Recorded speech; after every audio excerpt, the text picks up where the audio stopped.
राम राम मंडळी. तर आज बघा बसमधनं घरी निघालो होतो तेव्हा जोरात पावसाला सुरू झाला बघा. आणि पाऊस इतका जोरात होता आणि त्याच्यात एसटीची खिडकी बंद होत नव्हती. त्याच्यामुळे या बाबांनी छत्रीच उघडून ठेवली एसटी मध्ये. बाबांना तर पाऊस लागत नव्हता पण पुढच्या मागच्या सीटवाल्यांना बघा पाऊस लागत होता गच. तिकडे जरा कमी लक्ष दिलं आणि बाहेरच्या वातावरणाकडे लक्ष दिलं बघा. कारण की वातावरण कसलं भारी दिसतंय.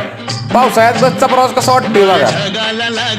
मग शेवटी बसचा आनंद घेत घेत आपल्या स्टॉप पर्यंत पोहोचलो. पण बाबा पावसाच्या पाण्यामुळे अजून वैतागलेलंच होतं.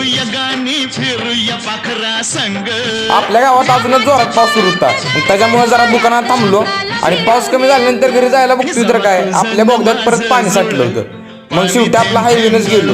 पण हायवेने जाणं बघा रिस्क केवढा आहे. असल्या गाड्या बिड्या येते जरा परत त्यातनं जायचं म्हणजे अवघडच आहे. त्याच्यात परत तिकडे गेलो तर इकडं बघा इकडं असं खड्डाच पडला होता. मग छपऱ्यांगत पॅन्ट वर घेतली आणि मग घरी गेलो. चला भेटूया नेक्स्ट व्लॉग मध्ये.